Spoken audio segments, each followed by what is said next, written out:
Okay, so today we will start with our fifth chapter. Before starting with the fifth chapter, I'll tell you that a fourth chapter, which has been partially completed, that will be covered later on in the end. Before that, we'll finish our fifth and sixth chapter, which are laminar flow and turbulent flow. So the title of the chapter is laminar flow. Okay, so in this chapter we are going to study the behavior of laminar flow such that we are going to, for which we are going to derive various expressions or equations, like the expression for your local velocity u, average velocity u bar, shear stress distribution, shear stress, that is tau distribution, velocity distribution, okay, and then pressure drop, average velocity and maximum velocity. So we are going to derive the expressions for these various parameters and then study the behavior of laminar flow in under different conditions. The conditions, as in, first condition that we will study is flow through circular pipes,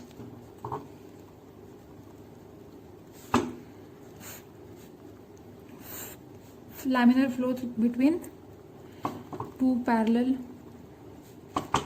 plates which are not moving, flow between two parallel plates which are moving in same direction,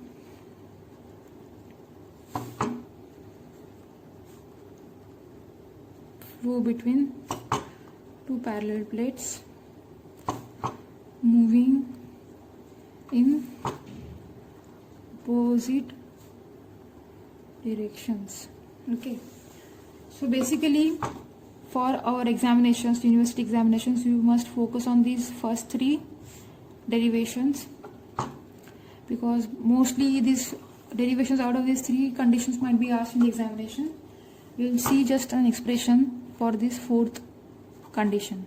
Okay, so we are going to study the various parameters as said above for various conditions, like flow through circular pipe, flow between two parallel plates which are not moving, flow between two parallel plates which are moving in same direction, and flow between two parallel plates moving in opposite direction. So starting with your first condition, before that I'd like to tell you what is laminar flow. Laminar flow is nothing but the flow with Reynolds number less than 2000, or it can be also said that if there is a laminar flow happening in a pipe, then in this flow or in the laminar flow, the layers of fluid do not intermix or mix with each other, but they move parallel to each other, and hence it is called as laminar flow. The other name for laminar flow is viscous flow. Okay, so this is about the introduction of laminar flow. We have already conducted a practical, that is Reynolds number, and used it for identifying the type of flow with the help of calculating or measuring the Reynolds number using the practical that we have done in our laboratory. Okay, so first condition that we are going to take is flow through circular pipe.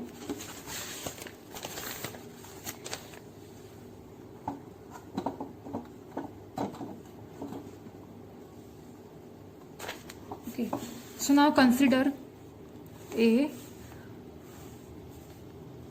circular pipe like this.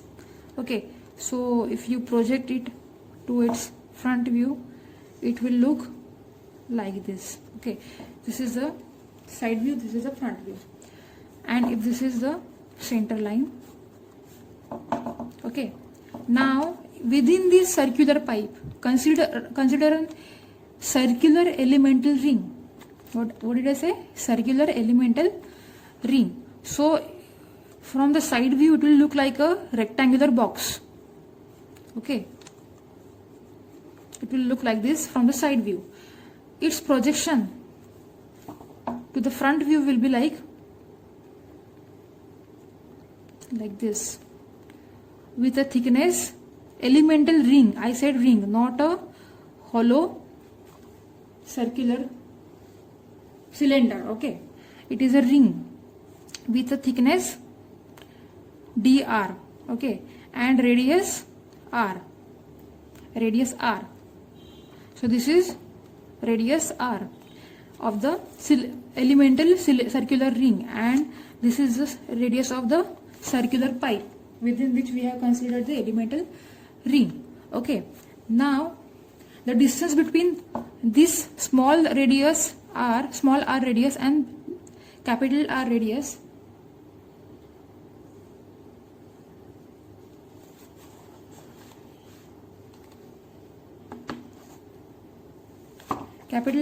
is equal to y.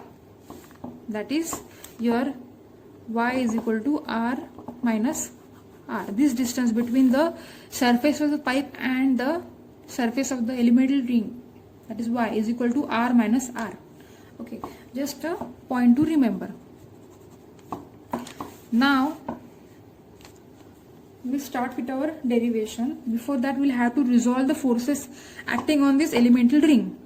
There are as we will be considering a laminar flow happening from one side, that is the laminar flow of velocity u happening from one side, it will be exerting a pressure or an intensity on this face of the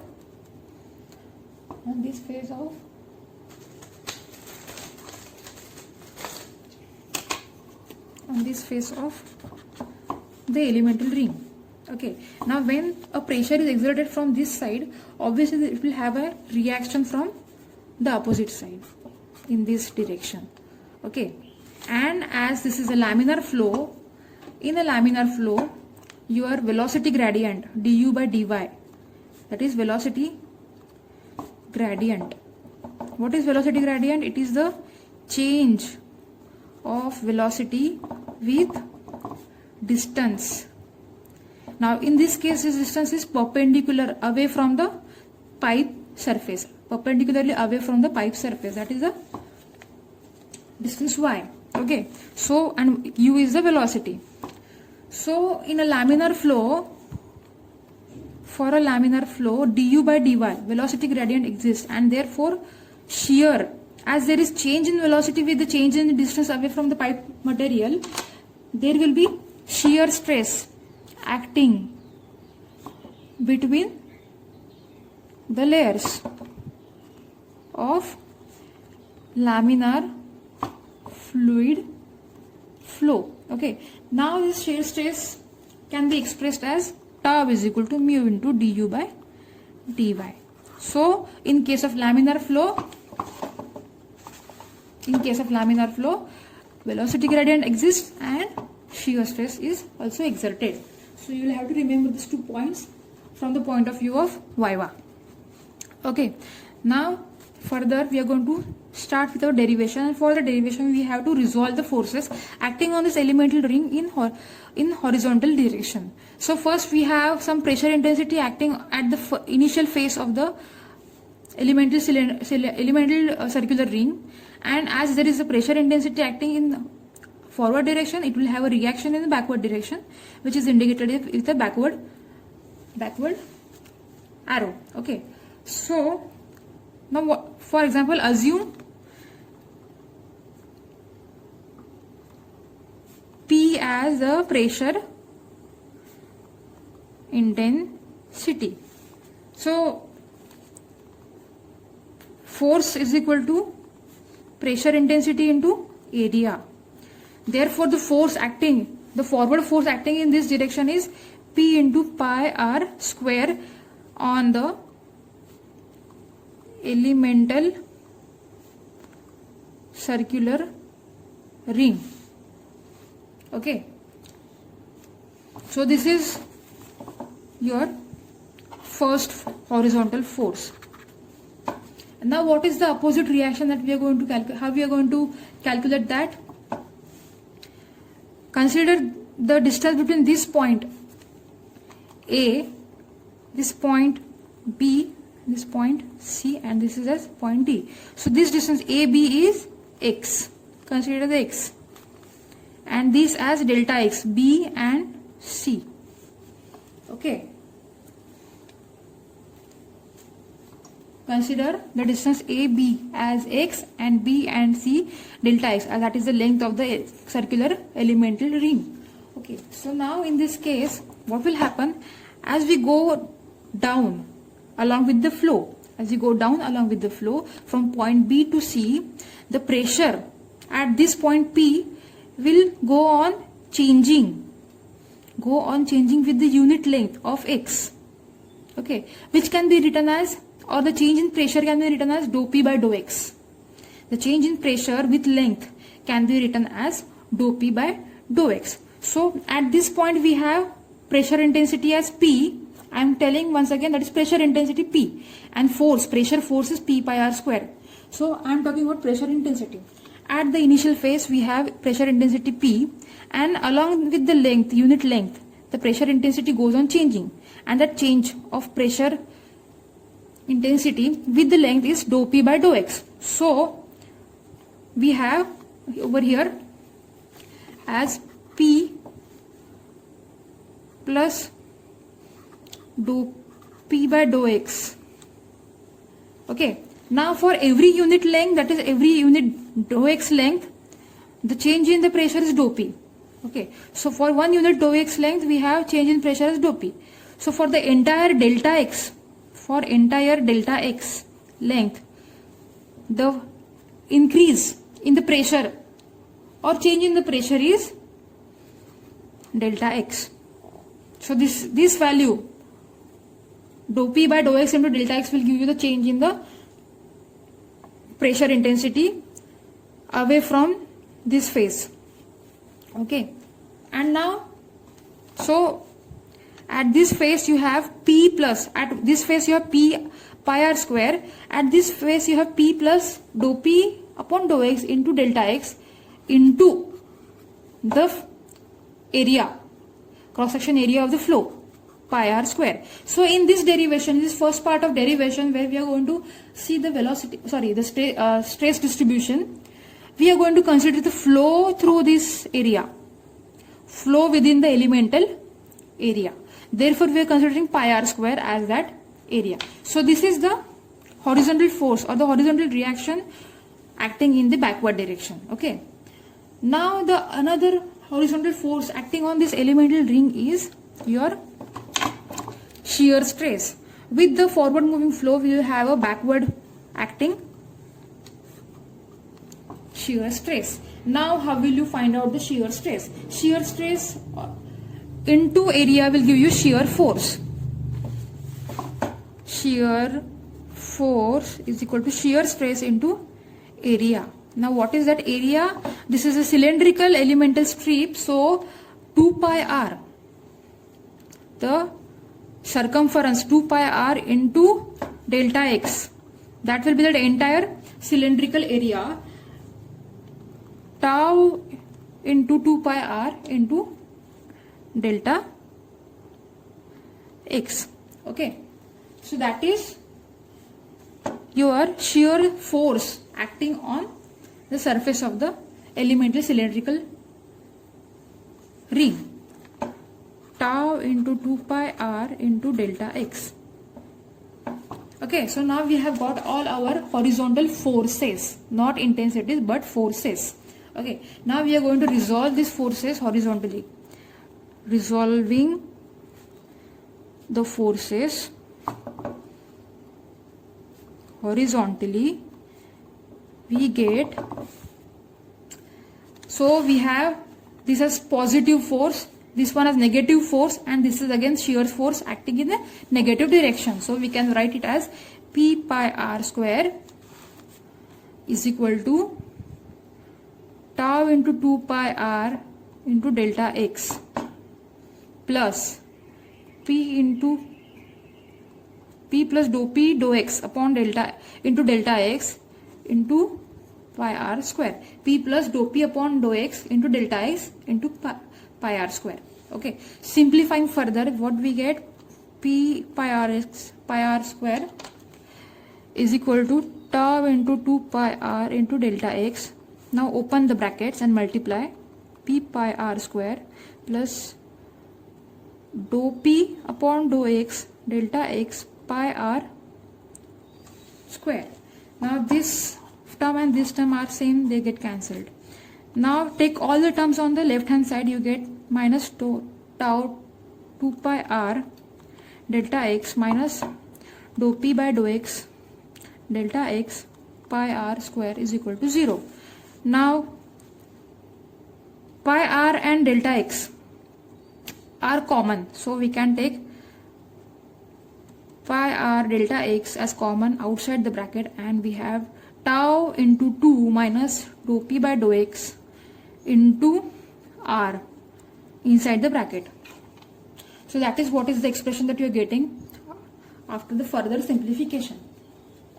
Okay, I hope you have got whatever I have told you right now till now. The next step is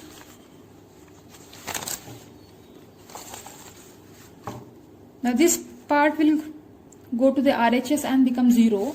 So what you can write is, further you can simplify it as minus 2 tau minus dou P by dou x r is equal to 0. Therefore minus 2 tau is equal to dou P by dou x into r. Therefore tau is equal to dou P by dou x r by 2, where dou P by dou x is constant, 2 is constant. Therefore tau is proportional, directly proportional to r or linearly proportional to r. Therefore in a pipe at a cross section, if this is a cross section, the variation of the shear stress will be linear. If this is the center line of the pipe, the distribution or the variation of shear stress will be linear, like this. What does this mean? What does this diagram indicate? That the shear stress is maximum at the surface and it is 0 at the center and again maximum at the surface. How can that be described? At the surface, the friction caused by the surface of the pipe material will exert highest shear stress, whereas at the center there is no pipe material to exert any frictional force, which won't, and therefore there won't be any exertion of shear stress. Therefore the shear stress at the center will be 0, and similarly again at the opposite surface, pipe material surface, the shear stress is going to be maximum. So this is the distribution of shear stress distribution. Okay, so this is a very good and very important question for your Viva. Now this is the first derivation. We have been able to identify the shear stress distribution for a laminar flow through a circular pipe. Okay, now further moving to the velocity distribution. As I have already said that in a laminar flow, velocity gradient du by dy exists. Okay, therefore velocity variation across the pipe cross section will be also existing. It won't be constant across the cross section, but it will be varying, and we have to identify the kind of variation, whether it is linear variation or it is parabolic variation or some kind of other variation. Okay, so for that reason we have to derive the further relation. In that case, we already know that over here we have seen that y, this y is equal to capital R minus small r. So we have y is equal to capital R minus small r. So further we have dy is equal to 0 minus dr. Okay. We also have tau is equal to mu into du by dy. Now putting this into this, we have tau is equal to mu into du by dr, and this minus sign is put over here. But also we have from the previous expression tau is equal to dou p by dou x into r by 2. So this is the equation that we have. Mark it as 1.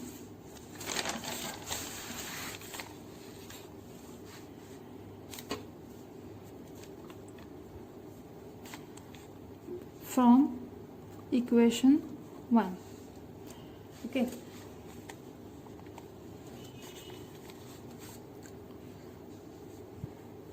Now further we can equate. This is 2. Equate 1 and 2. Therefore we have minus dou p by dou x into r by 2 is equal to minus mu du by dr. So we can write it as du by dr is equal to 1 upon mu into dou p by dou x into r by 2. So that is what we are getting as the final equation. Now integrating it, du by dr is equal to 1 upon mu into dou p by dou x into 1 by 2 into r square. Okay, what do we get? Du by dr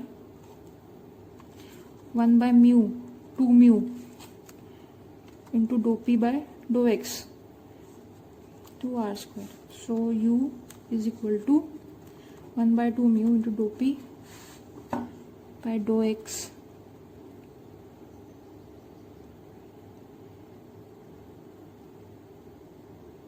into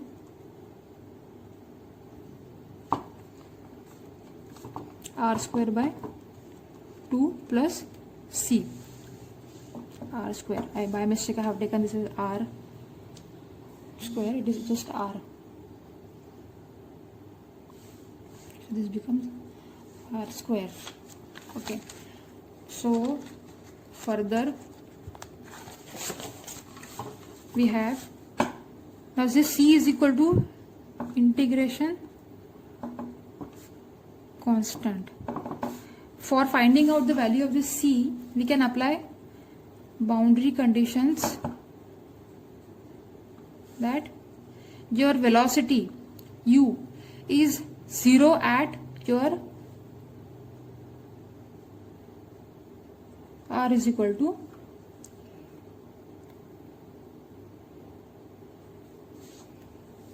capital R. That is, what does this imply? In a pipe, with center line like this, when your small r is completely coinciding with the capital R, that is this is the total r, that is the radius of the circular pipe. So if your r is equal to capital R, the velocity at this pipe material surface is 0. How? Because at the pipe material surface, your velocity will be 0 because the friction force exerted by the pipe material will retard the movement of the flow, and at this pipe surface which is not moving at all, it will impart its momentum to the nearby layer. For example, if this is the pipe material surface and this is the next layer of fluid adjacent to the pipe material surface. So as the pipe material surface is having velocity is equal to 0 because it is not moving, it will impart its momentum or velocity to the adjacent layer of the fluid, and that fluid will be not at all moving and will have the velocity is equal to 0. Therefore, we can say that at the pipe material surface, the velocity will be equal to 0. That is, when small r is equal to capital R, your velocity is equal to 0. So putting these boundary conditions into this equation, we can find out your C. Therefore, 0 is equal to 1 by 2 mu into dou P by dou X into R square by 2 plus C. Therefore, C is equal to 1 by 4 mu into dou P by dou X. This 2 has been multiplied with this 2. Okay. Into R square, and this is minus again. Now putting the value of C in equation, call this as equation 3. Equation 3. Therefore, we have U is equal to 1 by 2 mu from dou P by dou X into R square by 2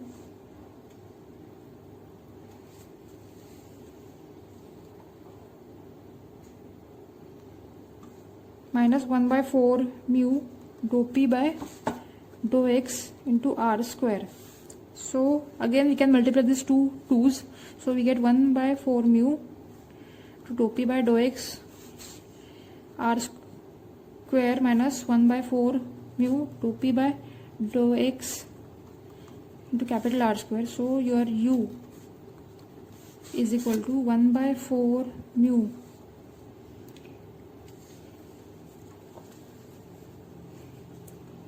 into dou P by dou X into R square minus R square. Okay, but this R has to be smaller than this R square. So what you can write it as, U is equal to minus 1 upon 4 mu into dou P by dou X into R square minus capital R square minus small r square. So this is the expression for your local velocity at any point within the radius of pipe R. Now call this equation as 4. Okay.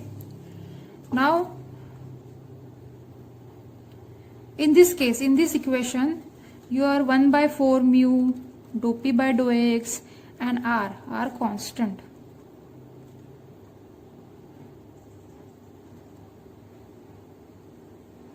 Okay. Now next part of the derivation is finding the ratio of U max and average velocity. U max is the maximum velocity of laminar flow which happens when R is equal to 0. That is, at the center of the pipe, the maximum velocity is maximum and it is the least or nil or 0 at the pipe surface. Okay. And average velocity. This is average velocity.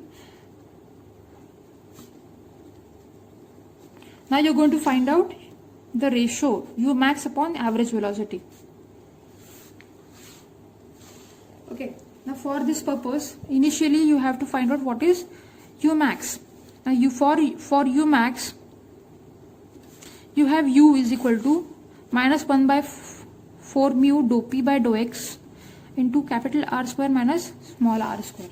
That is what we have derived from equation 4. Okay.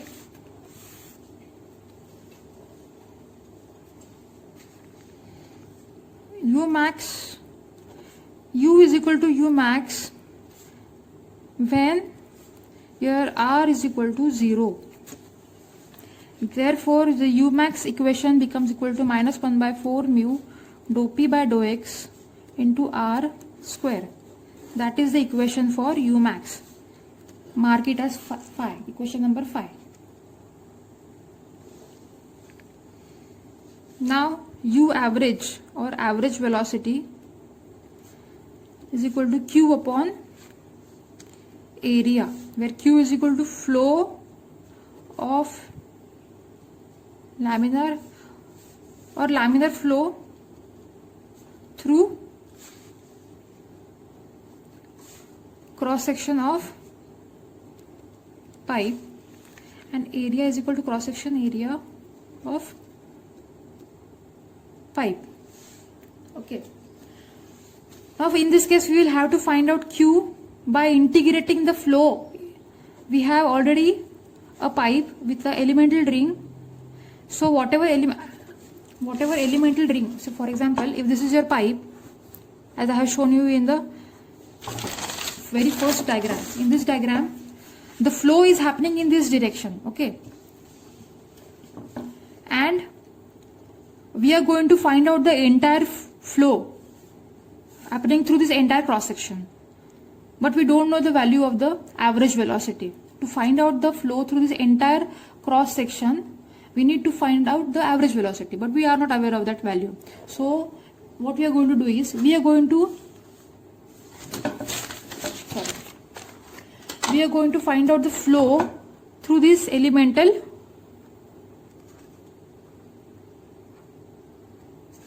ring that I have colored in red. So whatever flow passes through this elemental ring of thickness dr, we are going to integrate it and find out the total q flowing through this entire cross section of the pipe. Okay.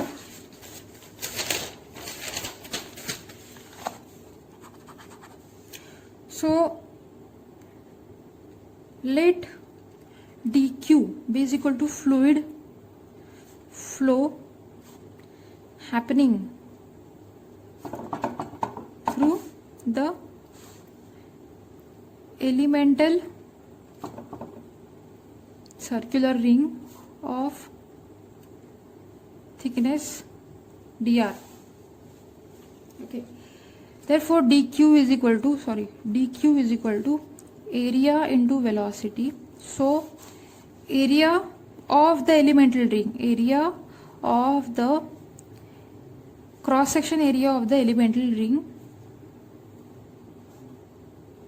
into velocity of fluid at any radius r. So you can write it as dq is equal to, what is the cross section area? The thickness is dr into 2 pi r. The circumference of the ring into the thickness of the ring will give you the cross section area of the elemental ring. Okay, into velocity, that is local velocity, that is u. Now we already have u is equal to 1 by 4 mu minus 1 by 4 mu dou p by dou x into r square minus small r square from equation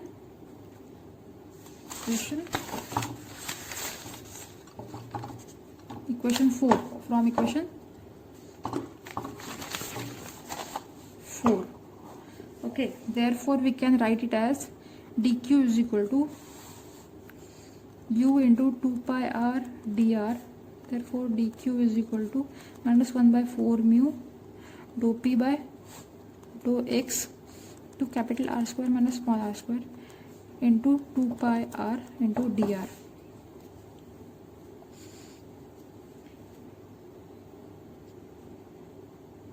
Okay.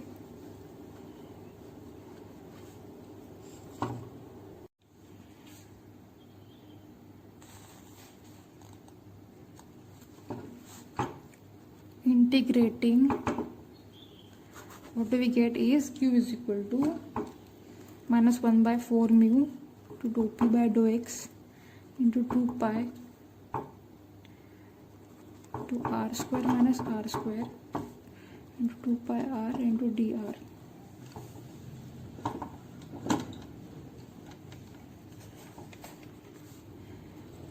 Integrating with respect to r, we have dq from 0 to r is equal to 4 mu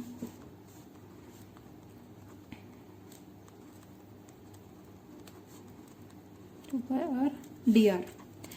Therefore your q is equal to, take 1 minus 4 mu dou p by dou x 2 pi outside of the integration and write capital R square minus small r square into r into dr. So this is the further expression. Therefore q is equal to minus 1 by 4 mu dou p by dou x 2 pi, inside the integration we have r square into small r minus r cube dr. Therefore q is equal to minus 1 by 4 mu dou p by dou x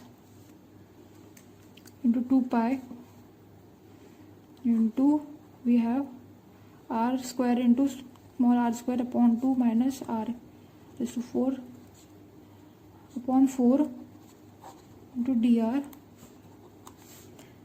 Therefore q is equal to minus 1 by 4 mu dou p by dou x 2 pi to r raised to 4 minus r raised to 4 upon 2 upon 4.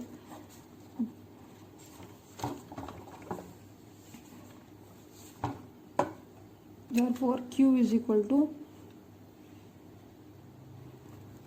1 upon 4 mu dou p by dou x 2 pi into r raised to 4 upon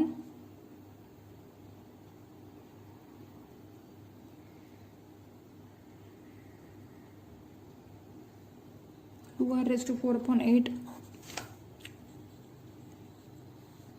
So further you have q is equal to minus 1 the 2, so this is 2 mu dou p by dou x into r raised to 4 upon 4.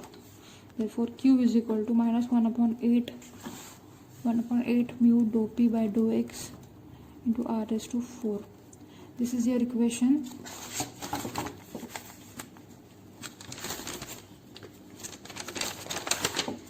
Equation 6. So you have got q. Now your average velocity u is equal to q upon area. So you have minus 1 upon 8 mu